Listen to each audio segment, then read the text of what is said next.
Newspaper newspaper, ताजा ताजा खबरें न्यूज़पेपर। कमलावती भाभी, ताजा ताजा न्यूज़पेपर लीजिए। इसमें अगला प्रधानमंत्री कौन बनने वाला है सब छपा है। इसे देखकर आप समझ जाएंगे किसे वोट देना है और किसे नहीं देना है। क्यों मजाक करते हो भैया? भला न्यूज़पेपर से भी यह पता चल सकता है कि अगला प्रधानमंत्री कौन बनने वाला है। अरे कमलावती भाभी, एक बार इस न्यूज़पेपर को खरीदो और इसे शांति से पढ़कर देखो।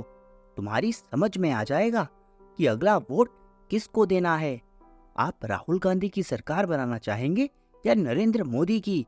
एक बार मेरा न्यूज़पेपर लेकर तो देखो। ठीक है रामू भैया, एक काम करो, मुझे ये वाला एक दे दो। लीजिए भाभी लीजिए। भैया को भी बोलिए कि न्यूज़पेपर पढ़ा करें, जागरूकता बढ़ेगी। न्यूज़पेपर न्यूज़पेपर, ताजा ताजा खबरें न्यूज़पेपर। अगला प्रधानमंत्री कौन बनेगा न्यूज़पेपर। रामू एक गरीब किसान था। वह अपने घर का खर्चा न्यूज़पेपर बेचकर और खेतों में काम कर कर चलाता था। सुबह का काम तो मेरा लगभग हो गया। सभी को मैंने न्यूज़पेपर दे दिए हैं। अब अपने बैलों के साथ खेतों में चलता हूँ। वहाँ मुझे हल लगाना है। अगर हल लगा पाऊँ तो ही आगे कुछ फसल हो पाएगी और उसी फसल से मेरा घर चलेगा। चलो खेतों पे चलो, काफी खा लिया है तुमने। अब मेरे भी कुछ खाने का प्रबंध करो। चलो खेतों में चलते हैं, थोड़ा हल लगाएंगे, नई नई फसल उगाएंगे। तुम भी कुछ खा लेना, मुझे भी कुछ खाने को मिल जाएगा। न्यूज़पेपर बेचने के बाद रामू अपने बैलों की जोड़ी के साथ खेतों में हल लगाने जाता था। कड़कती धूप में वह खेतों में हल लगाता और अपने मन में सोचता कि जब फसल बड़ी हो जाएगी तो उसमें से कुछ फसल अपने लिए रख लेगा और कुछ फसल को बेचकर कुछ पैसे कमा लेगा। सुनो मेरे दोस्तों, हमें बहुत ही अच्छे से काम करना है। जितनी अच्छी फसल होगी उतना ही हमारा फायदा होगा। हम इस फसल से कुछ हिस्सा अपने खाने के लिए रखेंगे और कुछ हिस्से को बेचकर अपना घर चलाएंगे। ठीक है ना? तुम्हें भी कुछ ना कुछ खाने के लिए मिलेगा। रामू की बात सुन बैल भी हंसते रहते और वह तीनों मस्ती में खेतों में काम करते रहते। रामू हर सुबह न्यूज़पेपर बेचने चला जाता और वहां से आकर अपने बैलों के साथ खेतों में काम करने चला जाता। अरे भाग्यवान, सुनती हो? न्यूज़पेपर बेच बेचकर मुझे थोड़े बहुत पैसे मिले हैं और फसल भी काटने लायक हो गई है। जब यह हो जाए इसे भी बेचकर कुछ पैसे आ जाएंगे। मैं सोच रहा हूँ क्यों ना हम एक गाय रख लें। वैसे भी बाजार में गाय के दूध की कीमत तो बहुत ज़्यादा हो गई है और घी लेने के बारे में तो सोचो ही मत। पता ही नहीं चलता कि घी असली है या नकली। यह बात तो आप बिल्कुल सही कह रहे हैं। गाय लेने का विचार तो मेरा भी है। मैं भी बोर हो जाती हूँ। दिन में आप इन दोनों बैलों को लेकर खेत में चले जाते हैं और शाम को वापस आते हैं। कम से कम गाय रहेगी तो मैं भी उसके साथ कुछ समय गुजार लूंगी और उसका दूध निकालकर मैं भी थोड़ा अपना व्यापार कर लूंगी। चलो ठीक है, फिर इस बार जो पैसे आएंगे उसमें से कुछ पैसों को बचाकर हम एक गाय भी खरीद लेंगे। फसल पक जाने पर रामू और उसकी पत्नी दोनों ही फसल काटने के लिए खेतों में चले जाते हैं। अजी सुनते हो? इतनी धूप में तुम कैसे काम कर पाते हो? मैं तो इस धूप में 5 मिनट भी नहीं रुक पा रही हूँ। अरे भाग्यवान, यह पेट का सवाल है। इसे भरने के लिए इन सभी तकलीफों का सामना तो करना ही पड़ेगा। हाँ हाँ, वो तो ठीक है, लेकिन जब आप इस फसल को बेचने जाएंगे तो कोई आपको इस फसल के ठीक से पैसे भी नहीं देगा। वह कोई नहीं जानता कि आप इतनी धूप में काम कर कर इस फसल को उगाते हैं।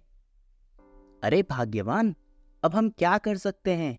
हमारी कोई नहीं सुनता, क्योंकि हम गरीब और किसान हैं। तो किसी गरीब किसान की कोई अमीर सुने, ऐसा होना तो नामुमकिन है। अजी ऐसा थोड़ी ना होता है। आप सारा दिन न्यूज़पेपर बेचते हैं, उसमें भी तो आप सभी घर में जा जा कर यह बात बता सकते हैं। नहीं नहीं भाग्यवान, ऐसा नहीं होता। न्यूज़पेपर मैं तो सिर्फ बांटता हूँ, उसको छापता तो कोई और ही है। रामू की पत्नी इसलिए परेशान हो रही थी क्योंकि रामू इतनी मेहनत और इतनी धूप में काम करने के बाद फसल उगाता है और उसे उसकी फसल का थोड़ा सा ही पैसा मिल पाता है। अरे भाग्यवान, तुम इतना मत सोचो, तुम बस इस बात में ध्यान केंद्रित करो कि न्यूज़पेपर के पैसे आ चुके हैं और हमें इस फसल को बेचकर इससे भी पैसे लेने हैं। तब जाकर हम एक गाय खरीदेंगे। ठीक है जी, ठीक है। आप तो हर बार मेरी बात सुनते ही नहीं हैं, बस अपनी ही चलाते रहते हैं। आह आह आह आह, नहीं नहीं भाग्यवान, मैं तुम्हारी ही बात सुन रहा हूँ। चलो अब जल्दी से काम खत्म कर ले, कहीं ऐसा ना हो कि यह सारी फसल इसी खेत में यहीं लेट जाए। वह दोनों जल्दी से खेत की सभी फसलों को काट देते हैं। फसल काटने के बाद उन्हें इकट्ठा कर वह उसमें से बीज निकाल लेते हैं। भाग्यवान, आज तो मैं बहुत ज्यादा थक गया हूँ, क्या तुम मेरे पांव दबा दोगी? देखो, भगवान तुम्हें भी पुण्य दे देगा और मुझे भी आराम मिल जाएगा। हाँ हाँ, क्यों नहीं। सारा दिन मैं तुम्हारे साथ खेतों में काम करूं और रात को तुम्हारे पाँव दबाऊं, बस यही दिन देखने के लिए तो मेरे घर वालों ने तुम्हारे साथ मेरी शादी की थी। अरे नहीं नहीं, रहने दो, कोई बात नहीं, मैं ऐसे ही सो जाऊंगा। वैसे भी कल मुझे साइकिल लेकर उन बीजों को बेचने जाना है। अगले दिन रामू अपनी साइकिल पर बीज की बोरियां रख बाजार में उन्हें बेचने निकल पड़ता है। देखते हैं इन बीजों का कितना पैसा देते हैं व्यापारी। लगता तो नहीं कि ज्यादा देंगे, चलो फिर भी एक बार देख ही लेते हैं। रामू एक दुकान पर अपनी साइकिल को रोकता है और व्यापारी के पास जाकर अपने बीजों को उसे खरीदने के लिए पूछता है। अरे व्यापारी भैया, मेरे पास 1 क्विंटल बीज है, क्या तुम इन्हें खरीदोगे? अरे हाँ हाँ भाई, क्यों नहीं खरीदेंगे। हम तो यहाँ बैठे ही इसलिए हैं कि तुम जैसे किसान आए और अपने बीज बेच दे। चलो ले आओ, इधर ले आओ। रामू बीज की बोरी अपने कंधे पे रख व्यापारी के पास देने चला जाता है। अरे क्या बात है रामू, तुम्हारा अनुमान तो बिल्कुल सही निकला। कहीं से बोरी नाप कर लाए थे क्या? बिल्कुल 1 क्विंटल ही निकली। नहीं नहीं सेठ साहब, मैं कहीं से नाप कर नहीं लाया था। किसान हूं ना, वजन का अंदाजा बहुत अच्छे से जानता हूँ। यह तो बहुत ही बढ़िया बात है।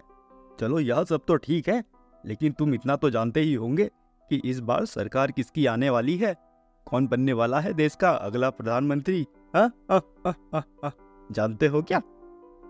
नहीं नहीं सेठ जी, मैं तो बस न्यूज़पेपर बेचता हूँ, पढ़ना लिखना मुझे नहीं आता। बस न्यूज़पेपर बेचकर और लोगों तक ताज़ा ताज़ा खबर पहुँचाकर मुझे कुछ पैसे मिल जाते हैं, जिससे कि मैं अपने घर का खर्चा चला लेता हूँ। और बात रही अगला प्रधानमंत्री बनने की, तो उससे मुझे तो कोई फर्क ही नहीं पड़ता, क्योंकि मुझ गरीब किसान की तो कोई सुनने वाला नहीं। तो फिर क्या फायदा, प्रधानमंत्री कोई भी बने। चलो ठीक है, कोई बात नहीं। जब बन जाएगा तो तुम देख लेना कौन बना है। फिलहाल मैं तुम्हें तुम्हारे इस बीजों के पैसे दे देता हूँ। सेठ जी, क्या मेरे बीजों के बस इतने ही पैसे बनते हैं? हाँ हाँ मित्र, तुम्हारे पैसे इतने ही बनते हैं। इस बार बाजार का जो भाव है वह यही चल रहा है, इसीलिए तुम्हें इतने पैसे दे रहा हूँ। कोई बात नहीं सेठ जी, हम तो गरीब किसान हैं, हमारी कोई नहीं सुनता, आप भी नहीं सुनते हैं। जो आपने पैसे दिए हम इसी से अपना घर चला लेंगे। रामू अपनी साइकिल में बैठ घंटी मारता हुआ अपने घर की ओर निकल पड़ता है। रामू को अनाज बेचते हुए और सेठ से पैसे लेते हुए कुछ लुटेरे देख लेते हैं। रामू के सेठ की दुकान से निकलने के बाद वे लुटेरे रामू के पीछे पीछे निकल पड़ते हैं।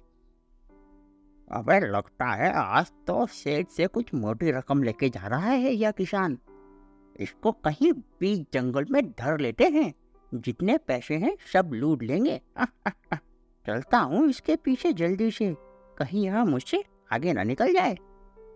एक सुनसान रास्ते पर पहुंचने के बाद लुटेरा किसान को पकड़ लेता है।